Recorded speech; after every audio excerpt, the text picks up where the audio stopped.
Perkenalkan, kami dari kelompok 3. Di sini kami ingin memaparkan hasil observasi kurikulum di SD Negeri 17 Camba. Saya sendiri atas nama Nur Anissa sebagai moderator pada hari ini. Adapun rekan-rekan saya yang pertama yaitu Saya Nurul Makfirah, saya Hartia, saya Alizatul Latifah, saya Nasmawati. Baik, untuk materi pertama yaitu landasan dan evolusi kurikulum akan dipaparkan oleh Nurul Makfirah. Baik, landasan dan evolusi kurikulum yang pertama yaitu definisi kurikulum. Berdasarkan Undang-Undang Nomor 20 Tahun 2003, kurikulum adalah seperangkat rencana atau pengaturan tujuan, isi, dan cara pembelajaran untuk mencapai tujuan pendidikan. Kurikulum adalah dokumen rencana pendidikan yang memuat tujuan, konten, proses, dan evaluasi bisa dilaksanakan di dalam dan di luar sekolah untuk membentuk pengalaman belajar siswa. Kurikulum sebagai rekayasa pedagogik. Kurikulum terus berkembang sesuai tuntutan zaman. Tujuannya menyiapkan siswa menghadapi perubahan sosial, budaya, ekonomi, dan teknologi. Evolusi dari kurikulum 2013 ke kurikulum Merdeka adalah bagian dari perubahan ini. Penerapan di SDN 17 Camba mulai pada tahun 2022 pada kelas 1 dan kelas 4, lalu bertahap ke semua jenjang hingga 2024 sesuai dengan Permendikbud Ristek nomor 56 tahun 2022. Landasan kurikulum Merdeka yang pertama yaitu filosofis, mengembangkan potensi siswa secara utuh, pengetahuan, keterampilan, dan sikap. Yang kedua yaitu yudiris, pedoman pada peraturan pemerintah. Yang ketiga, sosial psikologis, sesuai kebutuhan dan kemampuan siswa yang beragam. Perubahan peran guru ini dari sumber utama informasi menjadi fasilitator dan pendamping belajar. Guru lebih bebas berinovasi, namun perlu waktu untuk beradaptasi. Sekian, saya kembalikan ke moderator. Baik, untuk materi selanjutnya akan dilanjutkan oleh Saudari Hartia. Saya persilakan. Baik, selanjutnya itu implementasi kurikulum di satuan pendidikan. Ada strategi implementasi di SD Negeri 17 Camba. Yang pertama itu pelatihan guru, yang dimana dari platform Merdeka Mengajar dan Luring dari Dinas Pendidikan. Yang kedua, pendampingan kepala sekolah, rutin mengevaluasi rencana pembelajaran. Terus yang ketiga, perencanaan pembelajaran. Ambil tiru modifikasi dari contoh Kemendikbud.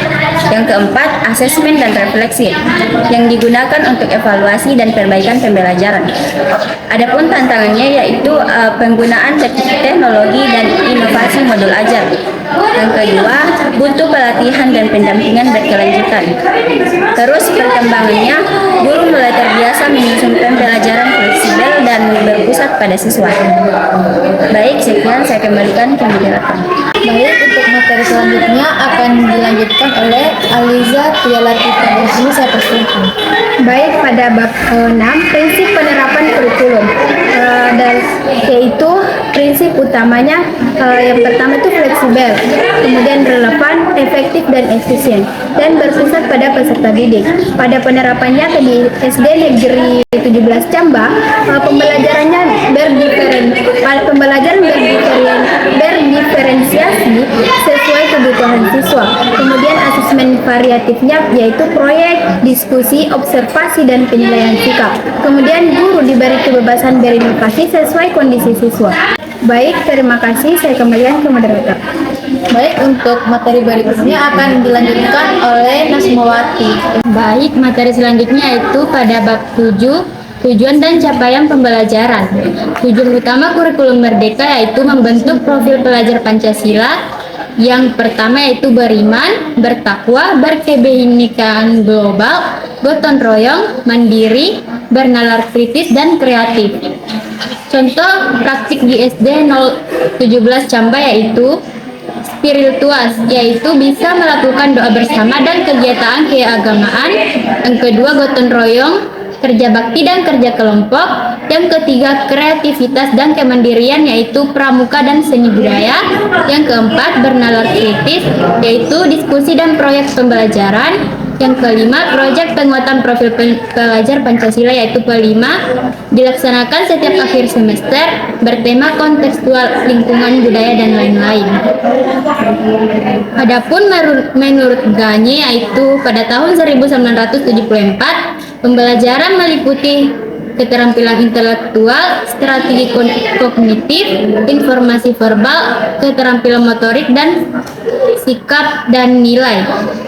Adapun kurikulum merdeka yaitu mengintegrasikan ranah kognitif, afektif, psikomotorik, dan membentuk siswa yang cerdas, terampil, dan berkarakter.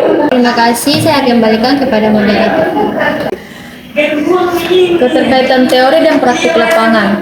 Kesesuaian antara teori dan praktik yang pertama yaitu landasan kurikulum, disesuaikan dengan kondisi sosial dan siswa.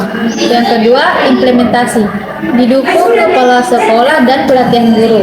Yang ketiga, prinsip penerapan, terlihat dari diferensiasi dan asesmen yang variatif. Dan yang keempat, tujuan pembelajaran. P5 dan kegiatan sekolah mendukung pembentukan karakter. Pada SDN 17 Camba telah menerapkan kurikulum merdeka secara bertahap dan sistematis.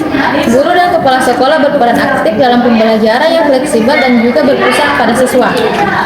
Terus selanjutnya, nilai-nilai profil pelajar Pancasila sudah tercermin dalam keseharian siswa.